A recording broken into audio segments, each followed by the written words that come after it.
I comuni della provincia trapanese avranno tempo sino al 15 marzo per pagare tutta la quota dovuta per il rispetto dell'accordo di co-marketing, dopodiché salterà tutto se non sarà rispettato quest'ultimo termine.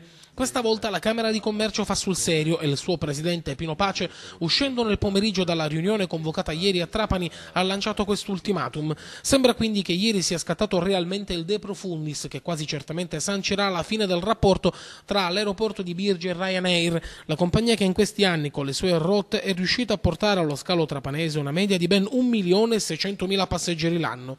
Neanche a dirlo che l'eventuale addio della compagnia irlandese significherebbe anche un crollo di presenza all'aeroporto, quindi la sua conseguente morte. Ecco perché i comuni sono stati richiamati ancora una volta a pagare le loro quote per rispettare per l'appunto l'accordo, la cui cifra, 2,7 milioni di euro l'anno per il triennio 2014, 2015 e 2016, servirebbe a trattenere Ryanair.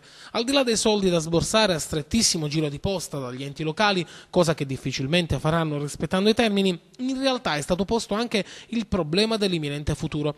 Infatti questo è l'ultimo anno dell'accordo, bisognerebbe pensare quindi sin da subito ad eventualmente rinnovarlo, ma non molti sindaci sembrano essere convinti. Lo ha detto a chiare lettere il sindaco di Erice, Giacomo Tranchida: possiamo confrontarci su qualsiasi ipotesi, ha evidenziato, ma va detta tutta la verità, e cioè che questa quota la devono pagare interamente con le loro tasse ai cittadini, motivi per cui ci deve essere un ritorno sul territorio di questi fondi investiti. In parole povere, il primo cittadino sarebbe d'accordo, ma solo a ben precisi patti. I comuni territorialmente più marginali, come Castellammare del Golfo e Alcamo, hanno invece espresso perplessità dal momento che si registra una maggior vicinanza con l'aeroporto di Palermo rispetto che con quello trapanese, e quindi il ritorno è molto relativo. È stato ipotizzato anche una sorta di tavolo permanente di consultazione per confrontarsi sulle prospettive di sviluppo del Vincenzo Florio.